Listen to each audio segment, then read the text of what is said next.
Bonsoir, Michel Sapin était l'invité de la matinale de Canal+, l'occasion pour le ministre du Travail, de l'Emploi et du Dialogue Social de revenir sur les chiffres du chômage, mais aussi sur le sauvetage de la banque PSA, les contrats de génération et les emplois d'avenir, et enfin sur la baisse du coût du travail.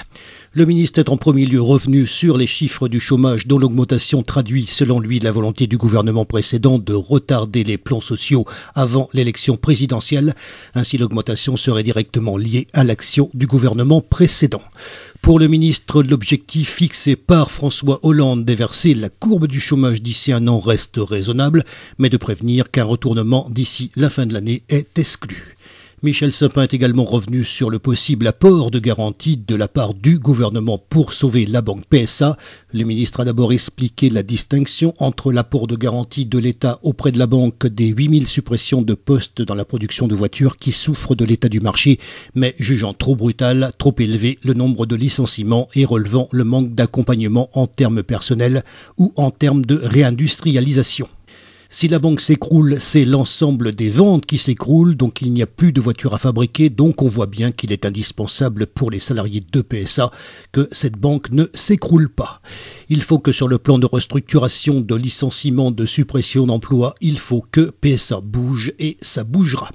Interrogé sur la mise en place des emplois d'avenir et contrats de génération, Michel Sapin explique les emplois d'avenir. Il y a 500 000 jeunes qui n'ont ni emploi ni formation. C'est pas possible, ça ne peut pas continuer, donc on va offrir au moins à 150 000 d'entre eux une solution, un emploi et une formation. La formation, c'est ce qui est décisif, c'est ça qui leur permet ensuite de continuer dans la vie. 500 000 contrats de génération, c'est 500 000 jeunes et 500 000 plus âgés dans l'entreprise qu'on ne pousse pas dehors. C'est parce que jusqu'à présent, on favorisait l'entrée d'un jeune et hop, on poussait le plus âgé dehors. C'est ce qui fait qu'aujourd'hui, il y a un taux de chômage très élevé chez les jeunes, moins de 25 ans, et un taux de chômage très élevé chez les plus âgés. Ça ne peut pas continuer comme ça. S'agissant de la volonté du gouvernement de diminuer le coût du travail sans augmenter la TVA ni la CSG, Michel Sapin explique « Oui, il faut faire quelque chose là, mais est-ce qu'il faut le faire en diminuant le pouvoir d'achat de l'ensemble des Français ? Mais ça servirait à quoi ? On diminuerait d'un côté le prix d'une voiture et de l'autre côté on empêcherait les Français de les acheter parce qu'ils gagneraient moins d'argent avec de la CSG en plus et de la TVA en plus. » Puis de conclure de la conviction de l'explication, c'est l'inverse de renoncer, c'est pour nous permettre de faire en sorte que ça réussisse. Le ministre de la Défense, Jean-Yves Le Drian, était l'invité de Radio France Internationale, l'occasion de revenir sur les modalités d'accompagnement des États africains membres de la CEDEAO et de l'Union africaine pour sécuriser le Sahel. Interrogé sur une application directe de la France au Mali pour reprendre le contrôle du nord du pays aux mains des islamistes armés, le ministre a déclaré « Pour l'instant, l'heure n'est pas à l'intervention, il est à la mise en œuvre des dispositions qui ont été recommandées par le Conseil de sécurité de l'ONU ». Il s'agit pour les États africains de mettre en place un plan d'action qui doit être soumis à nouveau au Conseil de sécurité dans un délai d'1 mois, et c'est après que la question de l'intervention se pose. En effet, la France, par la voix du président François Hollande, s'est engagée à les accompagner et les soutenir. Le ministre a précisé, cela veut dire formation, soutien logistique, apport de matériel. La réalité, c'est les Africains qui sont à l'initiative et qui doivent mener la reconquête de leur propre territoire. Le ministre a souhaité clarifier un point, il n'y aura pas d'acheminement de drones français sur le secteur du Nord Mali. Cependant, les bases militaires françaises en Afrique permettront de rechercher nos otages pour que l'armée fasse du renseignement, de l'information, de la recherche de visibilité sur la localisation, le ministre rappelant qu'il s'agit évidemment de notre devoir.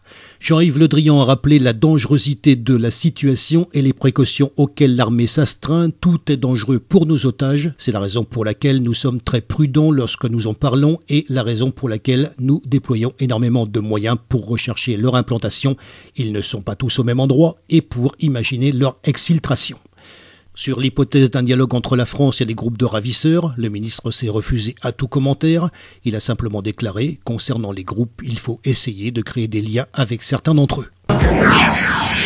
Mardi 24 octobre, les syndicats de médecins et la sécurité sociale ont trouvé un accord pour encadrer les dépassements d'honoraires. Cet accord marque à la fois le rassemblement de toutes les parties autour de l'objectif de maîtrise des dépassements d'honoraires qui ont plus que doublé en 20 ans, atteignant 2,5 milliards d'euros, mais également et surtout une avancée considérable pour l'accès aux soins à l'heure où de nombreux Français renoncent aux soins pour des raisons financières. Cet accord prévoit une définition précise des dépassements excessifs, un encadrement des tarifs des praticiens, ainsi qu'une revalorisation des tarifs de la sécurité sociale. Les praticiens du secteur 2 qui fixent librement leurs honoraires s'engagent à ne pas augmenter leurs tarifs et à limiter leur taux moyen de dépassement. La consultation coûtant 28 € chez un spécialiste en secteur 1 ne devra donc pas dépasser les 56 €, soit 100% du tarif Sécu.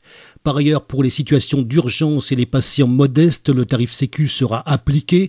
En contrepartie, l'assurance maladie remboursera mieux les tarifs avec dépassement.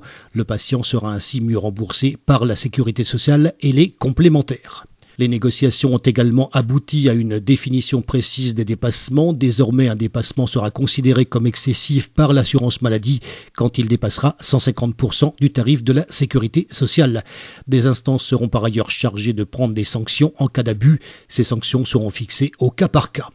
À partir du 1er juillet 2013, les tarifs des médecins vont évoluer, les consultations seront ainsi majorées et une contribution de 5 € sera demandée aux patients très âgés. Les généralistes recevront quant à eux 5 € par an pour le suivi de chaque patient. L'accord prévoit aussi la création d'un observatoire du suivi du contrat d'accès aux soins et des pratiques tarifaires. Cet organe sera composé d'experts désignés par l'assurance maladie, les complémentaires de santé et les syndicats de médecins libéraux et permettra le suivi de ce nouveau contrat. Retrouvez plus d'infos sur le site internet www.pstoulon.org.